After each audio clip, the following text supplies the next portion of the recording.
Hello, everyone, and thank you for attending our panel called A Duty to Intersect, Community-Centered Archives, Education, and Social Justice Movements. Our panel will examine how academic archives and special collections can support ethnic studies and social justice movements. We ask, where do digital collections, primary source instruction, lesson plans, and archives intersect with social justice, critical race theory, and human rights advocacy? Our panel will discuss ongoing community-centered partnerships and resources that incorporate leadership from myriad stakeholders, including K-12 educators, ethnic studies and social justice advocates and policymakers, youth, college educators, technologists, as well as archives and library workers in a variety of settings. We will discuss resource advocacy, broad access, structural barriers, and moving beyond value statements into the management of concrete transformative change. This panel envisions coalition building for community-centered archives practitioners to set baseline frameworks for supporting ethnic studies and social justice education in the United States.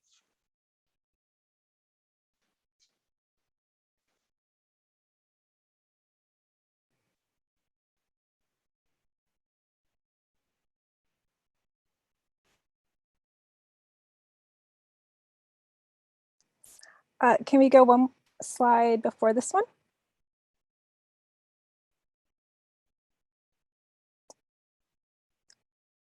There we are. Hello, and thank you for joining us for our panel. My name is Dr. Krystal Tribbett, and I am the curator for Orange County Regional History at the University of California, Irvine Libraries. I am speaking to you from the campus of UCI, which sits on the unceded territory of the Tongva and Ahachman people. Today, I will present on the power of partnering with communities. Next slide, please. The UCI Libraries has a long history of working to support communities in the telling of their stories. In the mid-1980s, members of the Southeast Asian American community in Orange County proposed that UCI Libraries preserve the history of the diaspora communities of Vietnam, Cambodia, and Laos. Research librarian Anne Frank, in partnership with community leaders, founded the Southeast Asian Archive in 1987 with the goal of documenting the experiences of refugees and immigrants from the Southeast Asian diaspora. My colleague Thuy Dang, who is a member of this panel, is the curator of the Southeast Asian Archive. Since the establishment of that archive, UCI Libraries, Special Collections and Archives has worked hand in hand with local communities to document unique and valuable stories and to develop a scalable and ethical practice to guide partnerships between archival institutions like ours and community-based organizations. In 2017, we were awarded a 3-year Institute of Museum and Library Services grant for the research project Transforming Knowledge, Transforming Libraries, which we frequently refer to as TKTL, which examined the intersection between ethnic studies and community-based archives and how librarians might become essential partners in providing students with the tools and language to present, preserve, and disseminate community history. Community-based archives, ethnic studies, scholarship, and social justice movements have a symbiotic relationship, building upon each other. Academic archives and libraries have a duty to participate in the work of systemic change and justice through digital collections and documentation work like community-centered archives. As a result of this research grant, the TKTL grants, the principal investigators, myself, Audra Eagle-Yoon, Dr. Thuy Dang, and Jimmy Zavala, developed developed what we call community-centered archives practice. Community-centered archives practice is a model of archival work based on collaboration with community stakeholders, critical interrogation of our own collections and knowledge gaps, shared authority with communities, and flexibility in how we work with diverse communities. It involves a variety of aspects of librarianship, including teaching, outreach, archival practice, and curatorial work. Its foundation is a commitment to supporting the creation, preservation, and access to community-centered archives. And community-centered archives come into being through these collaborative partnerships between archival institutions and communities and, that are underrepresented in the historical record. And the goal is to empower communities in the process of telling and preserving their own histories. Next slide, please. There are four main principles of community-centered archives practice that we want to emphasize. These are attentiveness to inequities reflected in archives. An institution should seek to understand how communities have been misrepresented, absent, or maligned in historical documentation. Responsiveness to the community's needs. An institution must be flexible, adaptable, and take an iterative and ethical approach to responding to how community memory and evidence is preserved, described, and made accessible. And this means being willing to bend and stretch how archival work is defined to reflect what matters to the community. Collaboration through shared authority. In a community-centered approach, the institution focuses on shared authority, making decisions together and respecting the value, expertise, and perspective brought to the partnership by the community. And awareness of the divergent priorities of communities. Community institution partnerships must vary depending on the needs of each community. There's no one size fits all model. And as I mentioned or alluded to before, at the core of our approach is a commitment to social justice. We really aim to collaborate with others to really empower those who have been disenfranchised. So I'd like to offer two examples of collaborations that we've had with community organizations. Next slide. As part of the TKTL grant, which I described earlier, in the summer of 2018, we partnered with the Heritage Museum of Orange County, which is located in Santa Ana, California. It's a cultural and natural history center. We partnered with them to assist in the processing of its Harriet Tyler collection. Harriet Tyler was an African-American pioneer in Orange County. She moved to Santa Ana in 1946 after growing up in the South. And she was involved in the Black community, assisting with fundraisers, education, civil rights programs. Over the course of 10 weeks, 2 UCI students described and organized a collection, which includes photographs, negatives, documents, scrapbooks, newspaper clippings, and other ephemera. The work conducted by the students was really a significant contribution to helping to make the collection more accessible to the public. So that's one example. And the next example I have, next slide, is of our partnership with the LGBTQ Center of Orange County. So I should mention that at UCI Libraries, we are really thoughtful and deliberate about building relationships and partnerships with people and organizations that share a commitment to championing diverse, underrepresented histories and advocating for social justice. So we really take that into consideration as we work with organizations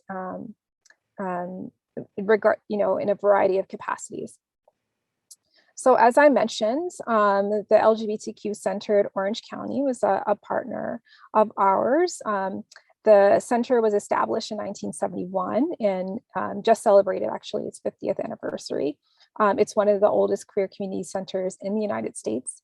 The center's mission is to create a community in which LGBTQ people and allies can build a network of support and unity. Its programs focus on empowerment, advocacy against hate and discrimination. So it really is in line with our values. In the summers of 2019 and 2021, we collaborated with the center and its youth groups to develop oral history projects that would give narrative power to members of the group. Like with the partnership with the Heritage Museum, UCI students under the mentorship of UCI Special Collections librarians and staff members at the Center OC worked with youth group members to define the project, its purpose, and the questions to ask. During this process, UCI students led workshops on oral history best principles and practices. Next slide, please. The youth really decided to develop oral history projects or to work on oral history projects because they believe storytelling has the ability to be transformative and restorative by giving people the opportunity to reflect on their experiences and share them with others. They also thought storytelling would be a great way to build community. In the case of the youth group members, again, they said work together to identify what the main topic would be for that oral history project. This year, youth explored the phases of coming out and their individual coming out stories. They had an opportunity to discover and learn from each other. During each summer session, we emphasized that every contribution to the project was important, whether a youth member decided to be just an interviewer, just a narrator, to help develop. They decided to develop interview questions, provided tech support, or they did it all. Every role mattered. So this really allowed for members of the youth groups to participate at a level that was comfortable for them and to really feel like they were part of the group and making valuable contributions. On this slide, we have some quotes from youth who participated in 2019 about why they wanted to share their stories.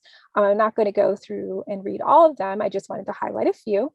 One says, number 6, it helps show other people's perspectives of the situation so people can grow off of it. You can help support each other, support yourself and your friends, and get a better understanding of what other people are feeling. Another youth group member commented, when I was younger, I was in a place where I could use somebody telling their story, like showing me that it's going to be all right and that there are other people like you. And one last a comment that I want to share is from a youth named Jackson. I don't want to be forgotten. I don't want to disappear and not be remembered. I really think that these reflections by the youth really highlight, the value that they found in participating in projects like this and the value of contributions to the historical record that many people might not know. So that's my presentation. I want to go ahead and turn it over to our next presenter, which is Dr. Thuy Dang.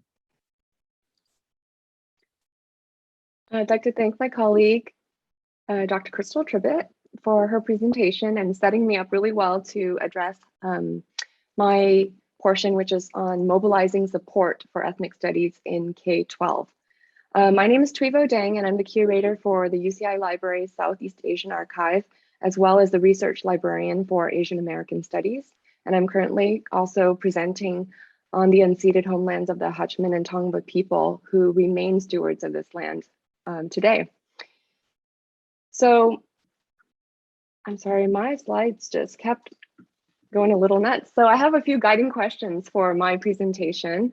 And it really is to frame, the role of librarians, archivists, and technologists in supporting anti-racist education. So what should our role be?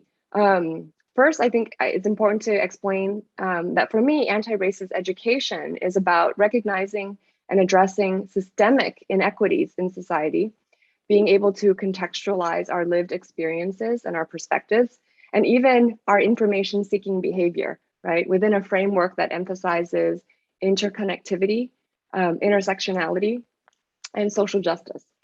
So what resources are the most useful for K-12 educators as they develop their ethnic studies curriculum? And how might we be better partners to public educators? These are the questions that frame my thinking. In California, the ethnic studies model curriculum passed earlier this year, but amidst great controversy and disagreements about what a required ethnic studies class should look like in high school. But ultimately, we know that how anti-racist education gets advanced in California or anywhere else really depends on the teachers. So what resources do they need? How can we provide access to those resources? For example, I continue to hear teachers telling me that they need open and accessible digitized primary source materials presented in a way that makes it easy to create lesson plans. Okay, so exhibitions on important historical topics that can be presented from the vantage point of communities that have been erased or absented from mainstream history textbooks, that would be one really useful piece of information, right, that teachers could then implement almost directly into their classrooms. So then how might we do better? So I propose that we start by building relationships with them. inviting teachers to share their challenges, their needs, and their expertise with us. For me, whoops, there go my slides again. For me, this quote is really powerful. This quote by Audre Lorde, who is, who was a librarian as well, right? There's no such thing as a single issue struggle because we do not live single issue lives. And I think this quote has often been used, perhaps you've heard it in the current context, to explain what intersectionality means. But I'm citing it here to ask librarians, archivists, technologists to consider how they might envision their quote unquote scope of work, right? Extending beyond the bulleted lists of their job descriptions. So information professionals do not live single issue lives either. And so we should also be asking how our work intersects or connects with the struggles of others for representation, for visibility, for voice, for power. So in an academic library, we typically understand our primary users to be the students and the faculty on our campus. And then our jobs often revolve around their information needs.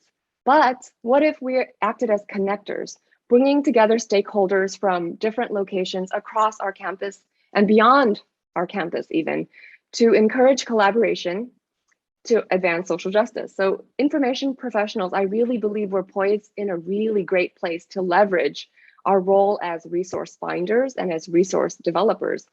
We can bring groups who might not otherwise come together on their own.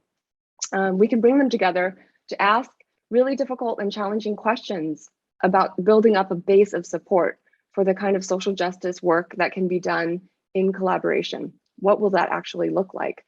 The image that I chose to pair with this quote is actually from the collection that I steward, the Southeast Asian Archive.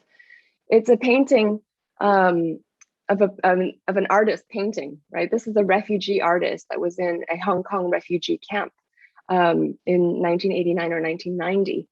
And there he's shown painting the Statue of Liberty on top of Whitehead Detention Center, which was a prison that was converted into a refugee camp. And for me, this artwork really helps to represent kind of the layers of identity, right? That we have, the kind of intersectional experiences that we carry and that we can really leverage to connect with others and their needs. So I usually advocate for starting very locally, right? Because this can seem like very kind of grandiose, large, or aspirational. But if we just take pieces of what we can do at the local level and then start to connect them together, I think the sum of all of these small kind of local conversations and relationships that we're building can become something much, much greater. In April, on April 8th of 2021, just weeks after the Atlanta spa shootings, when we started to see the national conversation turn towards anti-Asian hate, violence, xenophobia. In Irvine, in the city of Irvine, the Vice Mayor, Tammy Kim, hosted a virtual town hall on Asian American community needs. The people that she invited to speak at the town hall included two educators. They were both Irvine history teachers, teaching at the high school level, Virginia Nguyen and Stacy Young. So they started a group called Educate to Empower, really in response to what they were seeing as lacking in public education for our students. So I show kind of that screenshot of that town hall where I was just attending as a person interested in these issues, invested myself as a parent raising children in this area, but also as somebody who was constantly thinking about how I can leverage the resources that we have in the UCI libraries to support the frontline on the ground work of these individuals. Vice Mayor Tammy Kim sort of called me out during the Q&A and cited the Southeast Asian Archive as a resource for the community. And that really prompted me to act and connect with these two educators. So we got to, into a virtual meeting together. One of the teachers and I started talking about what it could look like for us at UCI to start developing a base of support for the local teachers to start implementing Asian American studies at their scale, right? And so we started to meet, and then I started to pull resources in, and I, as a librarian now, I do what I do best. I started to make spreadsheets and aggregate resources, and I had a student assistant help me with assembling a spreadsheet of open source materials that could help somebody like Virginia Nguyen, as well as community resources like social justice organizations that could be listed out.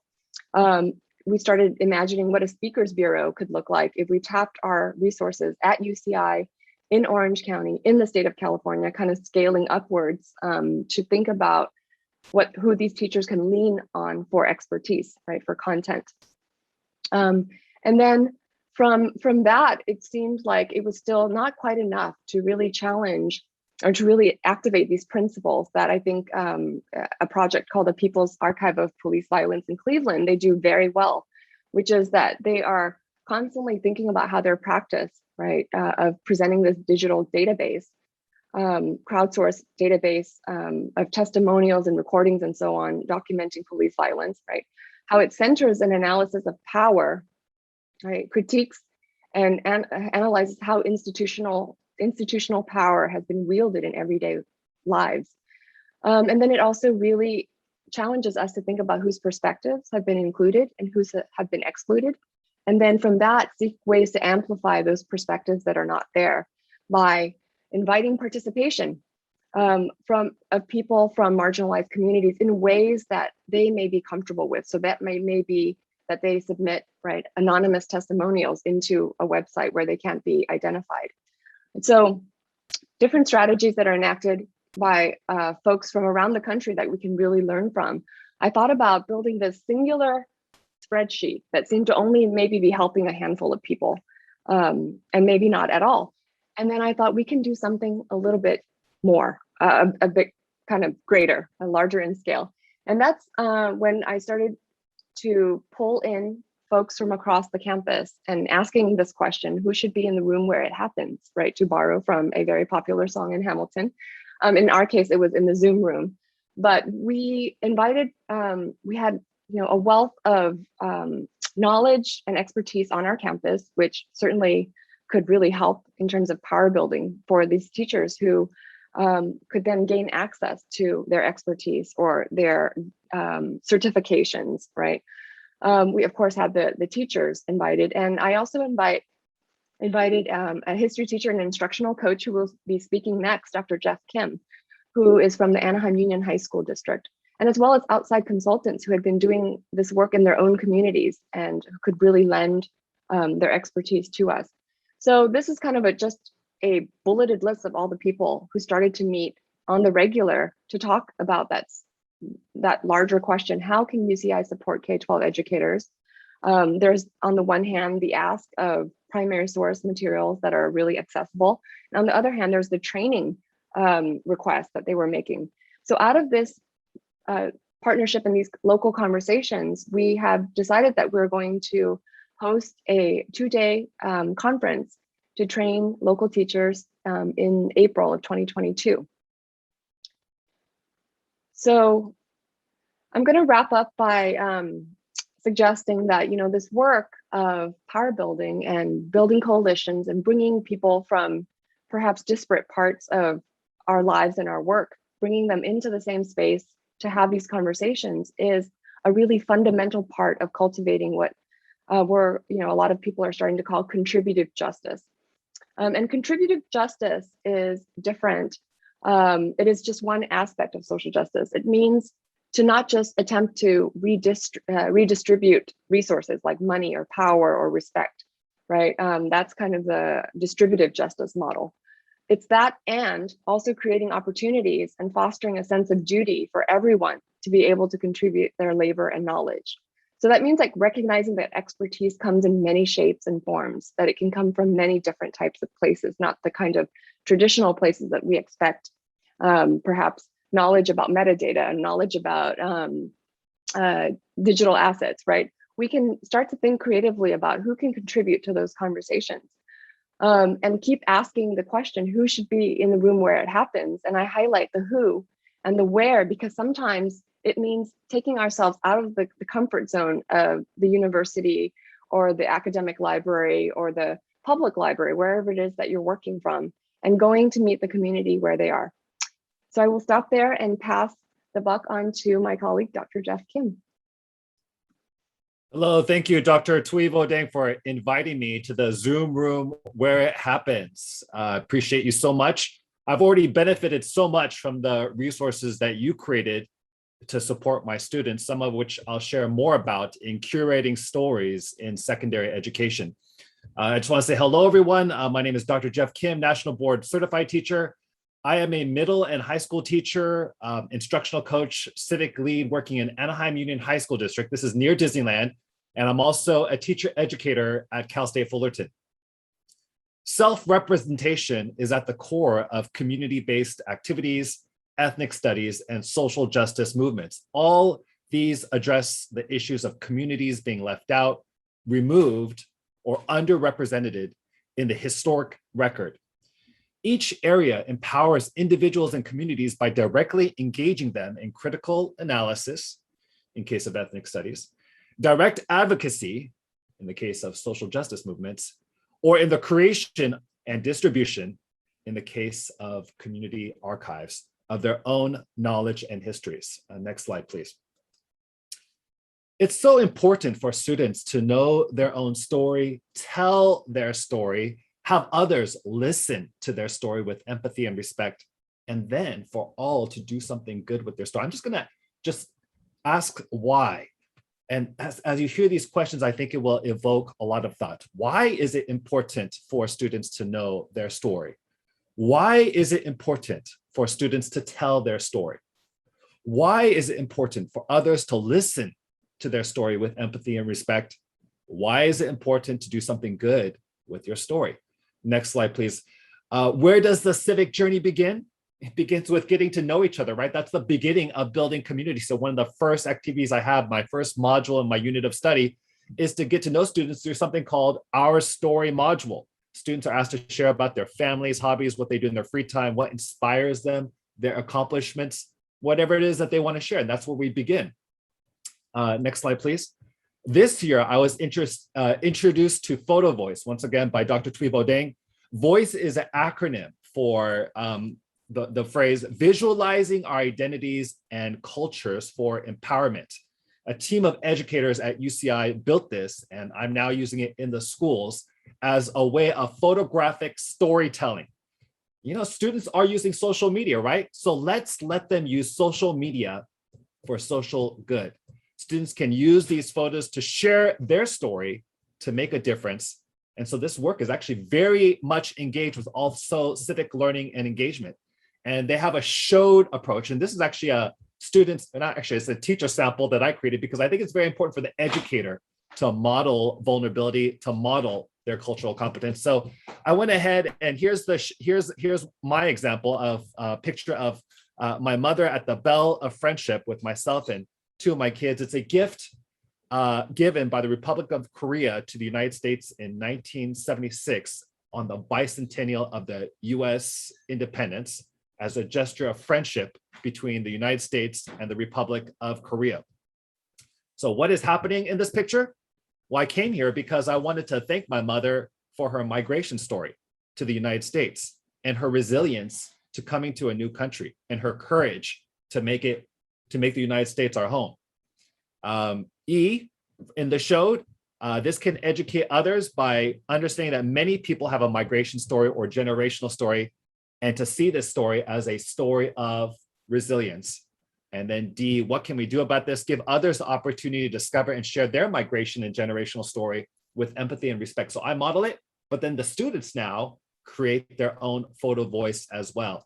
Next slide, please. And this is now taking us on our journey. We begin with the My Story, then the photo voice, and now they're ready for the ethnography. Next slide, please. So as you can see, this is a digital journey that allows students to tell their story. I'm not going to read what's on all these slides, but I'll read some of them. Like on slide 2, students hearing the story of how they were named by their family. Slide 3, their family tree. Slide 4, this might be the first time they thought about this. What would you say are some of the differences and similarities between your generation and your parents' generation? Slide 6, actually conducting an oral history with at least one person in their family. Slide 7, talking about the history from the people of their own ethnic ancestry. And once again, this is about knowing your story, but then leading to doing something good with your story, right? So slide 8, story of how your family has made America a better place. Defining how your home culture adds value to America. How is being bicultural or multicultural a strength for you and your future? Next slide, please. So in addition to some of these resources provided by Dr. Thuy Deng, along with the Ethnic Studies model curriculum, another project that I created is the virtual museum, the Korean American virtual museum, using the model curriculum from Korean American Studies. Next slide, please. And so in this, students are broken up into multiple teams where later they will become docents or experts on their particular topic. And so let's say we break up into 11 different teams. Each team will work on a different component of the exhibit of their museum. Like team 1 might be medieval and modern Korea, where they will create a collage. Team 2 might focus on a timeline. Team 4 might focus on Dosan An Chang-ho. Team 7 might focus on Colonel Young-Oh Kim, and so on. And through this, they're going to learn so much. And then they move on to part 2, where they also look at other important modern day Korean Americans, and then move on to part 3, how this connects to their story of resilience. So whether they're Korean American or not Korean American, they can grow in their cultural competence. Professor Gloria Ladson Billings, in her article, Culturally Relevant Pedagogy, states, cultural competence is the ability to help students appreciate and celebrate their culture of origin while gaining knowledge and fluency in at least one other culture. And so this is one step in that process. If you're interested in hearing some more, next slide, please. I do have additional series on ethnic studies, civic learning, and the Korean American experience and stories on the Ed Family YouTube channel. And now I want to hand it over to Christine Kim, who will share additional resources. Hi, everyone. Thank you all for joining us today. And thank you to Drs. Thuy, Krystal, and Jeff for setting us up and getting here, getting us all together. My name is Christine Kim, and I'm the OAC Calisphere Service and Outreach Manager at the California Digital Library. In my role, I support a couple of aggregation services, the Online Archive of California for finding aids and Calisphere for digital collections. I'm speaking today from Oakland, California, which sits on the territory of Huichin, the ancestral and unceded land of the Chochenyo Ohlone, the successors of the historic and sovereign Verona Band of Alameda County. Throughout the session, my co-panelists have featured important points of intersections of primary source instruction, archives, and social justice, critical race theory, and human rights advocacy. Continuing on these intersections, I'll highlight and reflect on some considerations around digital collections. I'll first begin with observations centered on user discovery, and then share some crucial opportunities and strategies we have undertaken to surface archival and historical context in digital collections. Next slide, please. Digital collections are public, open, and easy to access. However, history is complex, narratives and perspectives vary, and evidence is open to interpretation. This is going to be a case study on Calisphere, a website that aggregates digital collections in California. However, these are observations that apply broadly to publicly available digital collections with considerations in our shared community of practice. Calisphere is a website that brings together nearly over 2 million items from over 300 cultural heritage organizations throughout California into a single website. Next slide, please. Aggregation of digital materials so that they are freely and easily discoverable is fundamentally tied to the Society of American Archivists' core value to promote and provide the widest possible accessibility of materials while respecting legal and ethical access restrictions. In the next slide, you'll see how in Calisphere you can start with a keyword search. Next slide, please. You can start with a keyword search, and if you go to the next slide, you'll see the results start to populate and return a set of search results. You can browse through the thumbnails and select an item if you'd like to analyze it in more detail. On the next slide, we'll land on an item record page, and the primary source object is presented front and center with the metadata following below. Digital collections make it possible for primary sources to be freely available at our fingertips. However, not every user will have access to primary source literacy education.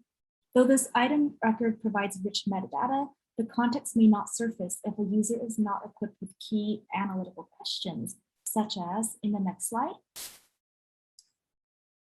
What type of item is this? When was it created? Who created it and why?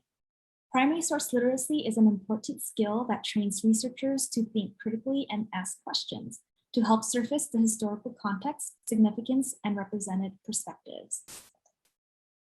In the next slide, we'll look at, we'll ask a question about what we know about our users. So let's observe CalSphere's usage statistics, particularly focusing on referrals and discovery. If you could click just once. So how do users find CalSphere and what do they see? In this first pie chart, we can see that in 2020, nearly 80% of users came by way of Google referrals. If you click again, this next chart demonstrates that over 70% of users of all types, not just Googlers, first land on item record pages.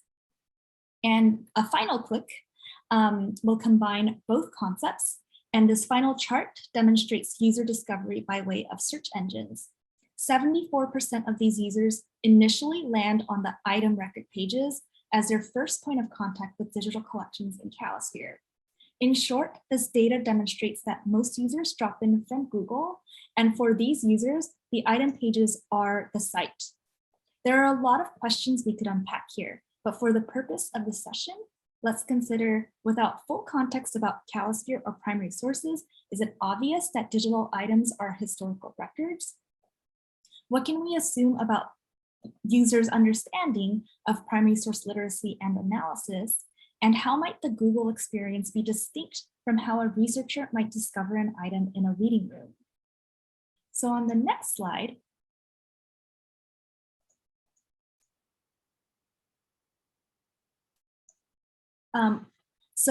users and researchers bring their own perspectives to the analysis of primary sources. Studying history is reinterpreting the past through the evidence or records available. The American Historical Association's Statement on Standards of Professional Conduct notes that the different peoples whose past lives we seek to understand held views of their lives that were often very different from each other and from our own, and that multiple conflicting perspectives are among the truths of history. So a few questions posed on the next slide. How can digital collection websites enhance the discovery and interpretation of digital primary resources?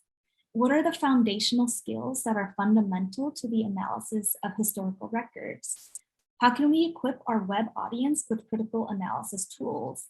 How do we prompt users to consider the multiple truths and perspectives and ask rigorous questions? I'll introduce a few initiatives we've undertaken to begin to address these questions. On the next slide, first, we recently developed a brief introductory video for users that aims to clearly provide foundational information about what CalSphere is, how to search and discover, and demonstrate primary source analysis. We aim to build on this and continue developing resources that are available for all users. And on the next slide, the context of CalSphere and how the website partners with cultural heritage organizations is foundational to establishing trust as a research resource.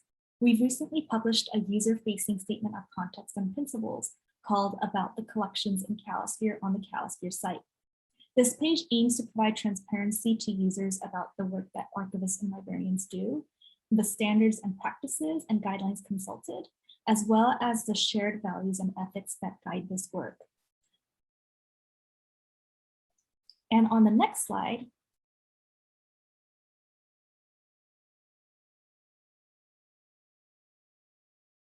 thank you. We're currently conducting research to improve the CalSphere site to enrich context about the historical objects as primary resources and carry through crucial collection context to the object pages as well. We look forward to identifying and designing new features that aim to surface historical context, encourage primary source literacy and analysis, offer transparency on collection and description practices, and align with responsible and ethical best practices for access and description. We aim to promote primary source literacy skills and promote users to conduct and prompt users to conduct analysis and ask rigorous questions and surface multiple perspectives during their research for a broader representation of contexts and voices. And on the next slide, these initiatives are just a handful of examples of a few foundational starting points that we're undertaking. We continue to grapple with these questions that are on the slide to navigate pathways into sharing digital primary resources responsibly and ethically. Please feel free to reach out to me if you're interested in discussing your ideas. And the next slide just has a set of great resources I looked at and sources of inspiration. And on the next slide, thank you all so much for joining us today. This is the contact information for all of us on the panel, and I'd like to thank everyone for joining us.